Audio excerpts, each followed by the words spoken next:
Keenya kabajaa isiniif haa ta'u akkam jirtu hordoftoota keenya.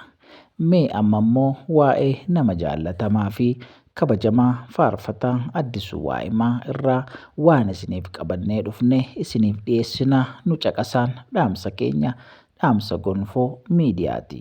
Miidiyaa kanaaf haaraa kan taatan sabiskiraayib gochuun nu hordofaa. Egaan Addisuu Waa'imaa nama Waaqayyo dibee nama Waaqayyo kallattii garaa garaatiin eebbisee uummata keenyaaf kennedha.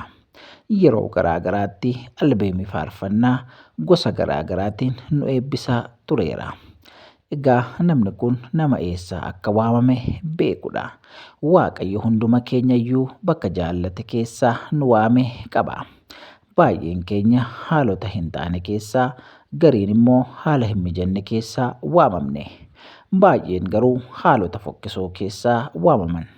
Addisuun nama Waaqayyoo eessaa akka isa waame bareechee beekuu fi hin dagannedha. Kanaaf bakka inni ganama irraa isa dhaabirraa haga ammaa amanamummaan dhaabbatee Waaqayyoon tajaajilaa jira. Nama amanamummaa guddaadhaan hojii Waaqayyoos hojjetudha. Namni kun eessa akka jiru bareechee beeka. Namni eessaa akka dhufe beeku eessa akka jirus ni beeka.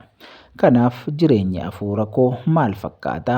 Waaqayyotti tolaa jira moo nama qofaatti tolaa jira? Eenyummaan yookaan immoo eenyuunan gammachiisaa jira jedhee of gaafata. Yeroo hundumaa of xiinxala. Jireenya isaa waan hin taane keessa galchuu hin barbaadu.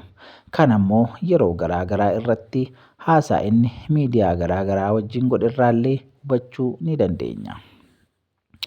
Obboleessi keenya Faarfataan Addisuu Waa'imaa eessa akka deemaa jirus nama bareechee beekudha. Namni eessaa akka dhufe eessa akka jirus bareechee beeku boris eessa akka deemaa jiru of duratti arguun ittiin ulfaatu. Kanas yeroo garaa garaa irratti isarraa ni baradha. Inni kan biraan immoo jaalala biyya lafaa hin qabu. Yeroo baay'ee wanti Waaqayyo irraa akka salphaatti booji'ee duubatti nama deebisu jaalala biyya lafaatiin qabamuudha. Namni kamuu gooftaa lamaaf buluu hin danda'u waan ta'eef isa kana egaa jireenya Addisuu irraa dhageessanii waan beektaniif waa'ee kanaa hanganuma yoo jennellee nu ga'a. Obboleessi kun safuu kabaja akkaataa jireenyaallee nama beekudha. Addisuun fakkeenya safuuf duudhaa hawaasaa nama beekuuti. Dhaloota kanaaf nama fakkeenya guddaa ta'edha. Addisuun nama hawaasa keessatti deddeebi'ee yeroo garaa garaatti wajjin jiraatu miti. Dhala namaa hundumaaf kabaja nama qabudha. Nama guddaadha, nama xiqqaadha hin jedhu nama hundumaaf kabaja qaba. Jireenya hafuuraa isaas nama bareechee eeggatee kunuunsee fidee asiin ga'atedha. Kanaaf yeroo garaa garaa irratti kan ammoo hawaasa keessa jiraatu irraallee yeroo inni wajjin jiraatu irraa ni baranna. Egaa walumaa galatti Addisuun nama baay'ee jaallatamaa fi nama ayyaanni Waaqayyoo sirriitti irraa urgaa'udha. Baay'ee simboo qabeessadha. Baay'ee of eeggata. Waaqayyo wajjin nama jiraatudha. Hawaasa isaa nama jaallatudha. Karaa hundumaan nama gatii baasee hojii Waaqayyoo fi hawaasa isaa tajaajiludha.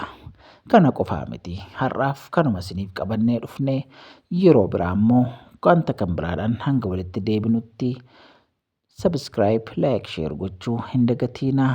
Nu namoota hunduma biraan akka ga'uuf qoodaa yookaan immoo sheerii godhaa isiniin jenna. Eebbifamaa yeroo gaarii qabaadhaa.